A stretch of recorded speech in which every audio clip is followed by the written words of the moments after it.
ہر جگہ یہی کہا جاتا ہے کہ صفائی نصف ایمان ہے، پھر چاہے وہ جسم کی ہو، روح کی ہو یا پھر آپ کے ارد گرد ماحول کی ہو۔ اور یہ ہم کسی کو دکھانے کے لیے نہیں کر رہے ہوتے، بلکہ اپنی ذات کی خوشی کے لیے اور اپنی زندگی کو پرسکون بنانے کے لیے کر رہے ہوتے ہیں۔ جیسا کہ سب کو پتہ ہے کہ بہت ہی بابرکت مہینہ، ویسے تو تمام مہینوں کی اپنی برکتیں اور رحمتیں ہیں، لیکن سال میں اللہ تعالیٰ نے ایک مہینہ ایسا بنایا ہے جو کہ بہت ہی بابرکت ہے اور بہت ہی رحمتوں سے بھرا ہوا ہے، جو آ رہا ہے ماہ رمضان۔ اور یہ سب مسلمانوں کے لیے بہت ساری خوشیاں لے کر آتا ہے، اور تقریباً ہر مسلمان ہی اس کی بڑے جوش و خروش کے ساتھ تیاری کرتا ہے، اور اس کو بڑے جوش و خروش کے ساتھ بڑے مطلب کہ رحمتوں اور برکتوں کو لوٹا جاتا ہے۔ اور جو ہے نا، اسی پہ ہم لوگ آج بات کریں گے، اور اس مہینے کس طرح سے ہم لوگ اپنے کاموں کو پہلے سے نمٹا کر اور دلوں کو اپنی رحمتوں سے منور کر سکتے ہیں۔ چلیں شروع کرتے ہیں ویڈیو کو۔ السلام علیکم and welcome back to my channel. I hope کہ میری ساری یوٹیوب فیملی بالکل ٹھیک ٹھاک ہوگی۔ اللہ کا شکر ہے میں بھی بالکل ٹھیک ہوں۔ اچھا جی جناب، صرف 4 ہفتے رہ گئے ہیں ماہ رمضان شروع ہونے میں، تو آپ لوگوں نے اپنے کاموں کو کس طرح سے کرنا ہے؟ اپنے کاموں کو ہم لوگوں نے ان 4 ہفتوں کے حساب سے ڈیوائیڈ کر لینا ہے، ایک ایک ہفتے کے حساب سے ہم لوگوں نے کاموں کو ڈیوائیڈ کرنا ہے۔ میں نے اکثر دیکھا ہے کہ کچھ لوگ ایسے ہوتے ہیں جو پورا مہینہ پہلے ہی مطلب اپنی جو میل پریپریشن ہوتی ہے نا، وہ کرنا شروع کر دیتے ہیں۔ میل پریپریشن ہم لوگوں نے بالکل بھی ابھی نہیں کرنی، کیونکہ ابھی پورا مہینہ پڑا ہوا ہے، اور اس طرح سے پھر پورے مہینہ ہم لوگ چیزوں کو فریز کر کے نہیں رکھ سکتے۔ تو ہم لوگوں نے میل جو پریپریشن ہے وہ سب سے اینڈ والے ہفتے میں کرنی ہے، جب رمضان شروع ہونے میں 1 ہفتہ رہ جائے گا۔ سب سے پہلے ہفتے میں ہم لوگوں نے کیا کرنا ہے کہ اپنی صفائی کرنی، گھر کی صفائی شروع کر دینی ہے، کیونکہ رمضان میں ہم لوگ اپنے گھر کی صفائی بالکل بھی نہیں کریں گے۔ ہم لوگ بس سامنے سے جو کھانا پوری کرنے والی ہوتی ہے نا، بس وہی کریں گے، کیونکہ پورا سال ہم لوگ یہی کام کرتے ہیں، گھر کی صفائیاں، کھانا پکانا، مطلب کہ سارا کچھ ہم لوگ پورا سال کرتے رہتے ہیں، لیکن صرف 30 دن ہمارے پاس ہوتے ہیں جو اللہ تعالیٰ نے ہمیں اپنی صرف اور صرف عبادت کے لیے دیے ہوتے ہیں، کہ ان 30 دنوں میں جتنا کوئی چاہے مجھ سے مانگ لے، جتنا کوئی چاہے جو ہے نا میری رحمتوں کو لوٹ لے۔ تو ان 30 دنوں میں ہم لوگوں نے کوئی کام اس طرح کا نہیں کرنا جس سے ہمارا ٹائم ویسٹ ہو اور ہماری عبادت میں خلل پڑے۔ اس لیے ہم لوگوں نے سب سے پہلے ہفتے اپنے گھر کی صفائیاں شروع کر دینی ہیں، جس طرح سے کمروں کے جالے وغیرہ اتارنے والے ہوتے ہیں، اپنے دروازے صاف کر لیں، ڈیپ کلیننگ جس طرح سے ہم لوگ کرتے ہیں وہ ہم لوگ کریں گے۔ تو گھر کے کام کاج تو چلتے ہی رہتے ہیں، روزانہ ہی ہم لوگ صفائی کرتے ہیں، لیکن ڈیپ کلیننگ ہم لوگ جو ہے نا ہفتے میں 1 آدھ بار ہی کرتے ہیں۔ تو اس طرح سے ہم لوگوں نے گھر کی ڈیپ کلیننگ کر لینی ہے، جو پردے وغیرہ واش کرنے والے ہیں وہ کر لیں، جو چادریں وغیرہ واش کرنے والی ہیں وہ کر لیں۔ تو اس طرح سے میں سب سے پہلے جو ہے نا آپ لوگوں کو بتاؤں گی کہ ہم لوگوں نے کس طرح سے اپنے گھر کی کلیننگ شروع کرنی ہے۔ انشاءاللہ کل کے ولاگ سے ہم لوگ جو ہے نا اپنے رمضان کی جو پریپریشن ہے وہ سٹارٹ کریں گے۔ آج میں آپ لوگوں کو بتاؤں گی کہ ہم لوگوں نے لسٹ کس طریقے سے بنانی ہے۔ سب سے پہلا ہفتہ ہم لوگوں نے رکھنا ہے اپنی صفائی ستھرائی، گھر کی صفائی کا۔ اس کے بعد پھر ہم لوگوں نے لینا ہے اپنے کچن کو، کچن کی ڈیپ کلیننگ ہم لوگوں نے کرنی ہے، کون سی چیز ہم لوگوں نے کہاں پہ رکھنی ہے، وہ پورا رمضان پھر ہم لوگوں نے وہیں پہ رکھنی ہے، اس کو بالکل بھی نہیں ہلانا۔ اپنے کیبنٹ کی صفائیاں کریں گے ہم لوگ انشاءاللہ،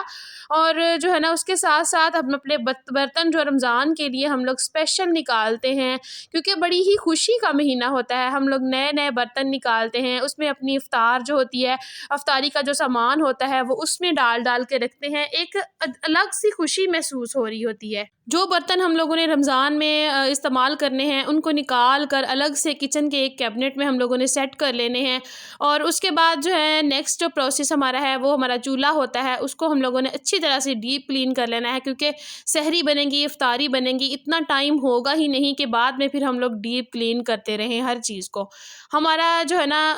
افطاری سحری میں ہی تقریباً بہت سارا ٹائم جو ہے وہ چلا جاتا ہے۔ اس کے بعد پھر ہم لوگوں نے عبادت بھی کرنی ہوتی ہے، اگر ہم لوگوں نے اس مہینے میں عبادت نہیں کی تو پھر کیا فائدہ۔ ادھر یہی میں آپ لوگوں کو بتانے جا رہی تھی کہ میں نے ادھر بیڈ روم کی ہلکی سی صفائی کی تھی آج، تو کرنے کے بعد پھر میرا ادھر سے کام کاج سے فری ہوئی تھی صبح کے جو ناشتے واسطے سے فری ہو کے، اس کے بعد پھر میری عادت ہے کہ میں اپنا اچھا سا کنگھی کر کے جو ہے نا خوشبو لگا کے تو تھوڑا سا اپنے آپ کو مینٹین کر لیتی ہوں، تاکہ پھر گھر میں کوئی نہ کوئی مہمان آ جاتا ہے یا پھر کوئی بھی اپنے گھر کا آ جاتا ہے تو پھر اگر بندہ صاف ستھرا نہ ہونا تو بہت برا لگتا ہے۔ کچھ عورتوں کو میں نے دیکھا ہے جن کی عادت ہوتی ہے کہ کھانا کھا لیا اور برتن سائڈ پہ کر کے وہ لیٹ گئے۔ اگر ہم لوگ سستی کریں گے نا تو پھر ہمارا کوئی بھی کام جو ہے وہ ٹائم پہ نہیں ہوتا۔ سستی بالکل بھی نہیں کرنی، جلدی جلدی سے اپنے کاموں کو نپٹا کر اپنے آپ کو سنوارنا ہے، سنوار کے پھر آپ لوگوں نے کوئی جو ایکسٹرا کام کرنا ہے نا وہ کرنا ہے۔ رمضان سے پہلے پہلے کام ختم کرنے کی جو ہے نا کا مطلب یہی ہے کہ رمضان کا مہینہ اللہ تعالیٰ نے ہم پر اپنا جو ہے نا ایک انعام ہمیں دیا ہے کہ ہم اس مہینے میں جتنی رحمتیں اس کی چاہیں، آپ کو بتاؤں نا، میں رمضان کے مہینے میں کوئی بھی دعا جو ہوتی ہے نا وہ رد نہیں ہوتی۔ تو اپنے آپ کو ابھی سے 5 وقت کا نمازی بنا لیں، کہ یہ سوچ لیں کہ ہم لوگوں نے رمضان میں بھی کوئی نماز نہیں چھوڑنی، ابھی سے ہم لوگ 5 وقت کے نمازی بن جائیں، نوافل ادا کرنا شروع کر دیں، اور جو ہے نا اپنے آپ کو تہجد کا پابند بنائیں۔ تہجد کا پابند اگر آپ لوگ بن جائیں گے تو یقین کریں پھر سحری میں اٹھنا جو ہے وہ مشکل نہیں لگے گا۔ اکثر ہوتا ہے، سب کے ساتھ ہی ہوتا ہے، وہ نیند کا ٹائم ہوتا ہے اور سحری میں اٹھنا جو ہے وہ مشکل لگ رہا ہوتا ہے۔ اگر ہم لوگ ابھی سے اپنے آپ کو تہجد کا پابند بنائیں گے تو ہمیں پھر سحری میں اٹھنے کا جو ہے نا وہ مشکل پیش نہیں آئے گی۔ اپنے آپ کو ابھی سے نماز کا پابند بنا لیں کہ ہم نے 5 وقت نماز ادا کرنی ہے، اور قرآن پاک پڑھنا شروع کر دیں ابھی سے۔ تو میں کہتی ہوں جو اللہ تعالیٰ فرماتا ہے کہ جب انسان نیکی کی نیت کرتا ہے نا، اس کا ثواب، تبھی سے میں اس کو اپنے فرشتوں سے کہتا ہوں کہ اس کا ثواب، اس کی نیکیاں لکھنا شروع کر دو۔ اور گناہ ایک ایسی چیز ہے، اللہ تعالیٰ فرماتا ہے اپنے فرشتوں سے کہ رک جا، رک جاؤ کا لفظ استعمال کرتا ہے، وہ کہتا ہے کہ رک جاؤ، شاید میرا بندہ یہ گناہ نہ کرے۔ لیکن جب بندہ گناہ سرزد کر لیتا ہے اس کے بعد پھر جو ہے نا اللہ تعالیٰ اپنے فرشتوں کو حکم دیتا ہے کہ اب اس کا گناہ لکھ لو، اب اس نے کر لیا ہے۔ اگر انسان اپنے گناہ سے توبہ کر لیتا ہے، وہ گناہ نہیں کرتا، تو اللہ تعالیٰ اس کی جگہ پہ اس کی نیکی لکھ دیتا ہے۔ اللہ تعالیٰ بہت اپنے بندے سے پیار کرتا ہے، تو ہمیں بھی چاہیے نا کہ ہم لوگ، اللہ تعالیٰ نے ہمیں اتنی ساری رحمتوں سے، اتنی ساری نعمتوں سے نوازا ہے، تو ہم لوگ کیوں نہ پھر جو ہے نا اللہ تعالیٰ کا شکر ادا کریں۔ ادھر میں آپ لوگوں کو بتاؤں، ادھر میں یہ صبح کا ٹائم تھا، تو ادھر صبح کو اٹھ کے جو ہے نا آپ لوگ نہار منہ 3-4 جو کھجور ہے نا وہ لازمی کھایا کریں۔ کھجور جو ہوتی ہے وہ ہمارے لیے بہت فائدہ مند ہوتی ہے، اس میں بہت طاقت ہوتی ہے اور یہ سنت بھی ہے۔ اور میں بتاؤں نا، یہ خون پیدا کرتی ہے، جس دن کو خون کی کمی ہے نا وہ اپنے جو ہے نا کھانے میں کھجور کا استعمال لازمی کریں۔ صبح کو نہار منہ صبح 3-4 کھجوریں جو ہے نا وہ آپ کھا لیا کریں، تو انشاءاللہ آپ لوگوں کی جو خون کی کمی ہے وہ بھی دور ہو جائے گی۔ تو کام تو چلتے ہی رہتے ہیں، لیکن کام کے ساتھ ساتھ اگر ہم لوگ اپنی، اللہ تعالیٰ نے فرمایا ہے کہ عورت کے لیے کیا جو ہے نا وہ لازمی ہے،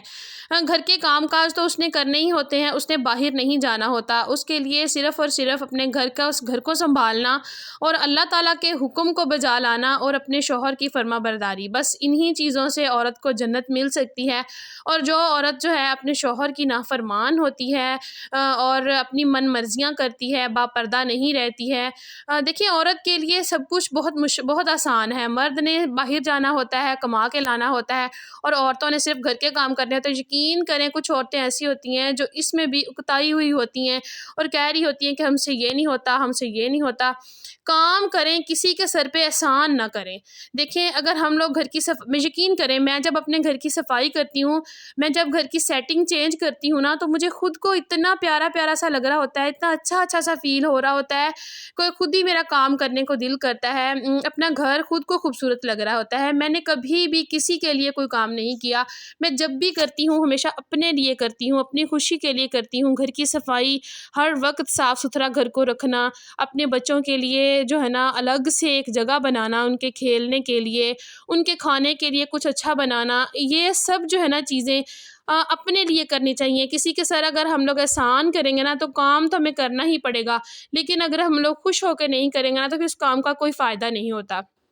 اس لیے جو بھی کریں نا اپنی ذات کی خوشی کے لیے کریں۔ دیکھیں اپنے آپ کو ہم لوگوں نے صفائی، ایک جسم کی صفائی ہوتی ہے، ایک روح کی صفائی ہوتی ہے، اور ایک اپنے ارد گرد کے ماحول کی صفائی ہوتی ہے، اور تینوں قسم کی جو صفائی ہے نا، صفائی نصف ایمان ہے۔ جو ہے نا اللہ تعالیٰ نے فرمایا ہے کہ جو بندہ صاف ستھرا ہے نا، اسی گھر میں رحمت کا فرشتہ آتا ہے جو گھر صاف ستھرا ہے۔ فرض کریں جس طرح سے دیکھیں ہمارے گھر میں کوئی مہمان آ جاتا ہے، اگر ہم مہمان کو دیکھ کر ماتھے پہ 100 بل 100 تیڑیاں ڈالتے ہیں نا، تو مہمان تو کھانا کھا کے چلا ہی جائے گا، کیونکہ اس کا نصیب لکھا ہوا ہے نا، جس کھانے پہ جس دانے پہ اس نے وہ کھانا کھا کے چلے ہی جانا ہے۔ لیکن اگر ہم نے سڑ کے جو ہے نا کڑ کے اپنے آپ کو جلا کے 100 باتیں سنا کے جو ہم نے کھانا کھلایا اس کو، تو اللہ تعالیٰ کے فرشتے بھی لعنت بھیجتے ہیں کہ جو ہے نا تو نے کیونکہ اللہ تعالیٰ فرماتا ہے کہ جو مہمان تیرے گھر میں کھانا کھانے کے لیے آ کے بیٹھا ہوا ہے، وہ تیرے گھر سے کچھ نہیں کھا رہا، اس کا حصہ میں نے پہلے سے ہی تیرے رزق میں شامل کر دیا تھا، وہ اس نے یہاں سے کھا کے ہی جانا تھا۔ اس لیے جب مہمان آپ کے گھر میں آئے تو اس کو خوشی سے اس کا استقبال کریں، خوش ہو کے اس کے لیے کھانا بنائیں۔ اللہ تعالیٰ بہت جو ہے نا خوش ہوتا ہے، جس گھر میں مہمان نہیں آتا نا، اس گھر میں بھی رحمت کا فرشتہ نہیں آتا۔ تو اس لیے مہمان کو دیکھ کر جو ہے نا سڑا کوڑا نہ کریں، خوش ہو کر اس کی جو ہے نا آپ خاطرداری کیا کریں۔ نیکسٹ میں ادھر آپ لوگوں کے لیے ایک بڑا ہی زبردست کلینر بنانے جا رہی ہوں۔ میں آپ لوگوں کو بتاؤں یہ کلینر جو ہے نا ہمارے اکثر اوقات کچھ سلور سٹیل کے برتن ہوتے ہیں، یا پھر ہمارے جو چولہے ہوتے ہیں یہ سٹیل کے ہوتے ہیں، یا پھر ہماری شیلف ہوتی ہیں کچن کی جو کافی گریسی ہو جاتی ہیں اور ہمیں صاف کرنا بہت مشکل لگ رہا ہوتا ہے۔ یہ اس کے لیے ہے، یہ کالا تیل تھا میرے جب ابھی میں نے ڈالا ہے اس میں، جو ہمارے برتن واش کرنے کے لیے کسی بھی پنسال سٹور سے مل جاتا ہے۔ تو یہ کالا تیل میں نے تھوڑا سا بالکل اس کے اندر ایڈ کیا ہے۔ اس کے بعد دوسری چیز میں نے اس کے اندر تھوڑا سا تقریباً 1/2 ٹیبل سپون جو میں نے اس کے اندر بیکنگ سوڈا ایڈ کر دیا ہے۔ بیکنگ سوڈا آپ لوگوں کو پتہ ہے کہ جتنی بھی میل ہو چکنائی ہو اس کو اتارنے میں بہت ہی ہمیں نا کارآمد ثابت ہوتا ہے۔ نیکسٹ چیز میں اس کے اندر ڈالوں گی، آپ لوگوں کے پاس کوئی بھی ڈش واش لیکوڈ ہے تو آپ لوگ وہ ڈال سکتے ہیں۔ ادھر میرے پاس ڈش واش لیکوڈ نہیں تھا تو میں نے اس کے اندر جو ہے نا سرف ڈال دیا ہے، جو ہمارے پاس ہوتا ہے نا کپڑے واش کرنے والا سرف، وہ ڈالا ہے۔ اگلی چیز میں اس کے اندر ڈالوں گی تھوڑا سا بالکل ونیگر ہم لوگوں نے ڈالنا ہے۔ ونیگر بھی چیزوں کی صفائیوں میں بہت اہم کردار ادا کرتا ہے۔ ان ساری چیزوں کو ہم لوگوں نے اچھے طریقے سے جو ہے نا مکس کر لینا ہے، اور مکس کرتے وقت آپ لوگوں نے دھیان رکھنا ہے بوتل کو بہت زیادہ نہیں ہلانا، کیونکہ اس کے اندر ساری چیزیں جو ہے نا ہم لوگوں نے اس طرح کی ڈالی ہیں جو ایک دوسرے کے ساتھ مل کر بہت جو ہے نا زبردست ریئیکشن کرتی ہیں۔ اس کے بعد میں ادھر شاور لے آئی تھی